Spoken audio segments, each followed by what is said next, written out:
A paz do Senhor, meu querido e minha querida, tudo bem com você? Estou eu mais um dia, Pastor Herman Temel, para darmos continuidade ao nosso plano anual de leitura da Bíblia.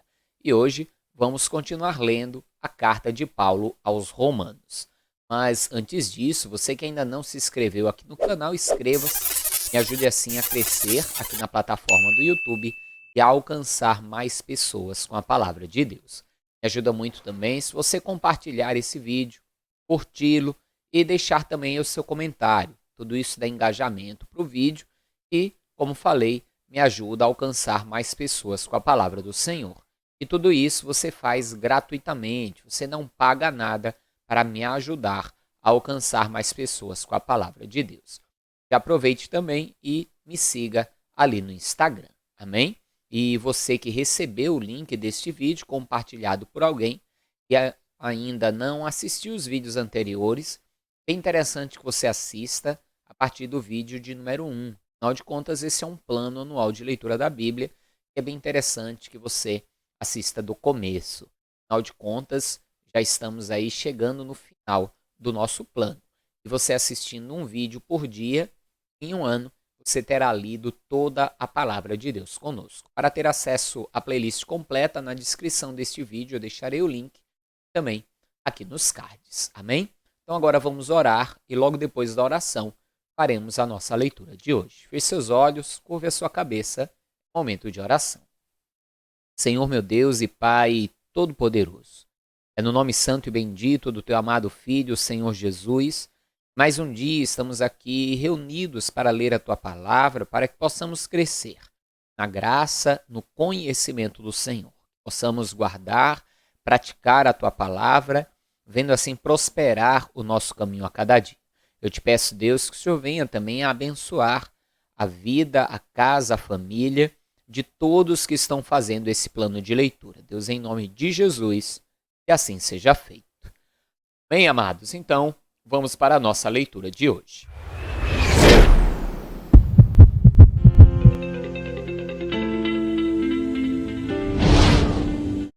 Digo, pois, porventura, rejeitou Deus o seu povo? De modo nenhum, porque também eu sou israelita, da descendência de Abraão, da tribo de Benjamim. Deus não rejeitou o seu povo, que antes conheceu. Ou não sabeis o que a Escritura diz de Elias, como fala a Deus contra Israel, dizendo: Senhor, mataram os teus profetas e destruíram os teus altares, e só eu fiquei e buscam a minha alma? Mas que lhe diz a resposta divina? Reservei para mim 7.000 homens que não dobraram os joelhos a Baal. Assim, pois, também agora, neste tempo, ficou um remanescente, segundo a eleição da graça. Mas, se é por graça, já não é pelas obras. De outra maneira, a graça já não é graça. Se, porém, é pelas obras, já não é mais graça. De outra maneira, a obra já não é obra. Pois que o Israel buscava, não alcançou, mas os eleitos o alcançaram e os outros foram endurecidos. Como está escrito, Deus lhes deu espírito de profundo sono, olhos para não verem e ouvidos para não ouvirem, até ao dia de hoje. E Davi diz: torne-se-lhes a sua mesa em laço, e em armadilha, e em tropeço, por sua retribuição. Escureçam-lhes os olhos para não verem, e encurvem-se-lhes continuamente as costas. Digo, pois, porventura tropeçaram para que caíssem? De modo nenhum, mas pela sua queda veio a salvação aos gentios, para os incitar ao ciúme. E se a sua queda é a riqueza do mundo, a sua diminuição a riqueza dos gentios, quanto mais a sua plenitude. Porque convosco falo, gentios, que, enquanto for apóstolo dos gentios, exalto o meu ministério, para ver se de alguma maneira posso incitar ao ciúme os da minha carne e salvar alguns. Veja que Paulo fala Mesmo Deus tendo aberto o evangelho para os gentios e, de certa forma, até os colocado em um lugar de honra como filhos, ele não esqueceu do seu povo, dos judeus. Na verdade, o tropeço dos judeus, a queda dos judeus em não aceitar, em não receber a Jesus, serviu para que os gentios tivessem direito à salvação. E tendo os gentios agora direito à salvação, fazendo parte da herança, isso acaba gerando nos judeus um ciúme. Ciúme esse que os atrairia também a Jesus Cristo. Ou seja, Deus, no seu plano, quer salvar a todos. Continue. Porque se a sua rejeição é a reconciliação do mundo, qual será a sua admissão senão a vida dentre os mortos? E se as primícias são santas, também a massa o é. Se a raiz é santa, também os ramos o são. E se alguns dos ramos foram quebrados, e tu, sendo oliveira brava, foste enxertado em seu lugar, e feito participante da raiz da seiva da oliveira, não te glorie contra os ramos. E se contra eles te gloriares, não és tu que sustentas a raiz, mas a raiz a ti. Dirás, pois, os ramos foram quebrados para que eu fosse enxertado. Está bem, pela sua incredulidade foram quebrados, e tu estás em pé pela fé. Então, não te ensoberbeças, mas teme. Ou seja, ele vai dar o exemplo de uma árvore, os judeus como os galhos originais da árvore que foram cortados, e os gentios como galhos de uma erva brava que foi enxertado. E Paulo dizendo que eles não se gloriem nisso, porque os principais foram quebrados e arrancados pela sua incredulidade, e aqueles, os gentios no caso, foram enxertados pela fé, mas não há glória nisso. E pense, porque Paulo ele traz esse raciocínio. Se os galhos principais, originais, foram cortados pela incredulidade, o que será dos enxertados se também agirem da mesma forma? Se Deus não poupou o seu próprio povo, por que poupará os gentios? Por isso, precisamos dar glória a Deus por ter sido enxertados em fé em Cristo, na oliveira principal da salvação, e temer ao Senhor. Temer a palavra de Deus, guardá-la, praticá-la. Continue. Porque se Deus não poupou os ramos naturais, teme que também não poupe a ti também. Considera, pois, a bondade e a severidade de Deus, para com os que caíram severidade, para contigo benignidade, se permaneceres na sua benignidade. De outra maneira, também tu serás cortado. Então veja, essa história de uma vez salvo, salvo para sempre, não funciona muito. A pessoa pode ser enxertada e ser cortada depois. Basta que ela não permaneça na benignidade, na bondade de Deus. Basta que ela não permaneça na fé. Continue. E também eles, se não permanecerem na incredulidade, serão enxertados, porque poderoso é Deus para os tornar a enxertar. Porque se tu fostes cortado do natural, oliveira brava, e contra a natureza enxertado na boa oliveira, quanto mais esses que são naturais serão enxertados na sua própria oliveira. Porque não quero, irmãos, que ignoreis esse segredo, para que não sejais sábios em vós mesmos. E o endurecimento veio em parte sobre Israel, até que a plenitude dos gentios haja entrado. E assim todo Israel será salvo, como está escrito, de Sião virá o libertador e desviará de Jacó as impiedades. Ou seja, o povo judeu foi endurecido para que os gentios pudessem entrar na salvação, mas eles também terão o seu arrependimento, receberão também o Messias e serão salvos, pois os judeus vêm à salvação. Afinal de contas, Jesus era judeu. Ele veio da descendência de Davi e do povo judeu. Continue. Assim todo Israel será salvo, como está escrito: de Sião virá o libertador e desviará de Jacó as impiedades. E esta será a minha aliança com eles, quando eu tirar os seus pecados. Assim que, quanto ao evangelho, são inimigos por causa de vós, mas quanto à eleição, amados por causa dos pais, porque os dons e a vocação de Deus são sem arrependimento. Porque assim como vós também antigamente fostes desobedientes a Deus, mas agora alcançaste misericórdia pela desobediência deles, assim também estes agora foram desobedientes para também alcançarem misericórdia pela misericórdia a vós demonstrada. Porque Deus encerrou a todos debaixo da desobediência, para com todos usar de misericórdia. Ó profundidade das riquezas, tanto da sabedoria como do conhecimento de Deus! Quão insondáveis são os seus juízos e quão inescrutáveis os seus caminhos. Porque quem compreendeu a mente do Senhor? Ou quem foi seu conselheiro? Ou quem lhe deu primeiro a ele, para que lhe seja recompensado? Pois dele e por ele e para ele são todas as coisas. Glória, pois, a ele eternamente. Amém. Rogo-vos, pois, irmãos, pela compaixão de Deus, que apresentei os vossos corpos em sacrifício vivo, santo e agradável a Deus, que é o vosso culto racional. E não sede conformados com este mundo, mas sede transformados pela renovação do vosso entendimento, para que experimenteis qual seja a boa, agradável e perfeita vontade de Deus. Se quer experimentar a boa, perfeita e agradável vontade de Deus, não tome a forma deste mundo.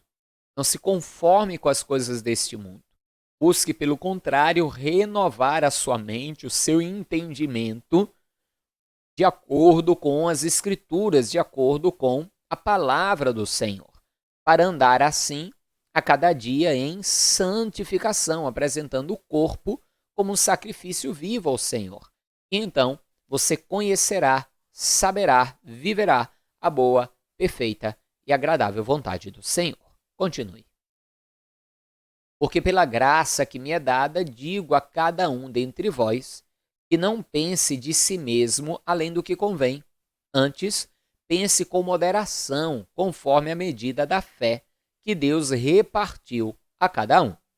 Porque assim como em um corpo temos muitos membros, e nem todos os membros têm a mesma operação, assim nós, que somos muitos, somos um só corpo em Cristo, mas individualmente somos membros uns dos outros, de modo que, tendo diferentes dons, segundo a graça que nos é dada, se é profecia, seja ela segundo a medida da fé, se é ministério, seja em ministrar, se é ensinar, haja dedicação ao ensino, ou o que exorta, use esse dom em exortar, o que reparte, faça-o com liberalidade, o que preside, com cuidado, o que exercita misericórdia, com alegria. O amor seja não fingido, aborrecei o mal e apegai-vos ao bem. Amai-vos cordialmente uns aos outros com amor fraternal, preferindo-vos em honra uns aos outros. Não sejais vagarosos no cuidado, sede fervorosos no espírito, servindo ao Senhor. Alegrai-vos na esperança, sede pacientes na tribulação, perseverai na oração. Comunicai com os santos nas suas necessidades, segui a hospitalidade. Abençoai os que vos perseguem, abençoai e não amaldiçoeis. Alegrai-vos com os que se alegram e chorai com os que choram. Sede unânimes entre vós, não ambicioneis coisas altas, mas acomodai-vos às humildes. Não sejais sábios em vós mesmos, a ninguém torneis mal por mal. Procurai as coisas honestas perante todos os homens. Se for possível, quando estiver em vós, tende paz com todos os homens. Não vos vingueis a vós mesmos, amados, mas dai lugar à ira, porque está escrito: minha é a vingança, eu recompensarei, diz o Senhor. Portanto, se o teu inimigo tiver fome, dá-lhe de comer. Se tiver sede, dá-lhe de beber, porque fazendo isso, amontoarás brasas de fogo sobre a tua cabeça. Não te deixes vencer do mal, mas vence o mal com o bem. É verdadeiramente um ensino que para muitos é difícil de ser praticado. Não se deixar vencer pelo mal, não pagar o mal com o mal, mas pelo contrário, pagar com o bem, deixar a vingança nas mãos do Senhor. É difícil para alguns, mas é aquilo que deve ser praticado. Continue. Vamos aqui para o último capítulo de leitura de hoje. Toda alma esteja sujeita às autoridades superiores, porque não há autoridade que não venha de Deus, e as autoridades que há foram ordenadas por Deus. Por isso, quem resiste à autoridade resiste à ordenação de Deus, e os que resistem trarão sobre si mesmos a condenação, porque os magistrados não são terror para as boas obras, mas para as más. Queres tu, pois, não temer a autoridade? Faze o bem, e terás louvor dela, porque ela é ministro de Deus para teu bem. Mas se fizeres o mal, teme, pois não traz em vão a espada, porque é ministro de Deus e vingador para castigar o que faz o mal. Portanto, é necessário que lhe sejais sujeitos, não somente pelo castigo, mas pela consciência. Por esta razão também pagais tributos, porque são ministros de Deus, atendendo sempre a isto mesmo. Portanto, dai a cada um que deveis, a quem tributo, tributo, a quem imposto, imposto, a quem temor, temor, a quem honra, honra. A ninguém devais coisa alguma, a não ser o amor com que vos ameis uns aos outros, porque quem ama aos outros cumpriu a lei. Com efeito, não adulterarás, não matarás, não furtarás, não darás falso testemunho, não cobiçarás, e se há algum outro mandamento, nesta palavra se resume: amarás ao teu próximo como a ti mesmo. O amor não faz mal ao próximo, de sorte que o cumprimento da lei é o amor. E isto digo conhecendo o tempo, que já é hora de despertarmos do sono, porque a nossa salvação está agora mais perto de nós do que quando aceitamos a fé. A noite é avançada e o dia está próximo. Rejeitemos, pois, as obras das trevas e vistamo-nos das armas da luz. Andemos honestamente, como de dia, não em glutonaria, nem em bebedeiras, nem em desonestidades, nem em dissoluções, nem em contendas e inveja, mas revesti-vos do Senhor Jesus Cristo, e não tenhais cuidado da carne em suas concupiscências. Amém, amados? O vídeo ficou curtinho hoje, não tinha muito o que explicar, né? O texto bem autoexplicativo, e eu vou me manter aqui no cronograma de leitura que está sendo indicado aqui a cada dia no meu programa de leitura. Amém? Hoje você vai ter aí mais tempo para meditar e até mesmo para assistir, pois eu sempre deixo um videozinho aí para que você possa vir assistir também e crescer a cada dia mais no conhecimento do Senhor. Não esqueça que você pode mandar o seu pedido de oração através desse número, pergunta bíblica também, se você tiver alguma dúvida acerca das Escrituras, fique à vontade, estarei aqui para te ajudar. Se puder, já faça também um Pix, faça também a sua oferta, nos ajude a continuar pregando a palavra de Deus. Já compartilhe também este vídeo, curta, deixe seu comentário, tudo isso me ajuda a levar a palavra de Deus ainda mais longe. Amém? Então, um forte abraço, até amanhã, a paz do Senhor. Não esqueça do vídeo que vai ficando aí para você assistir e viva ele, viva Jesus!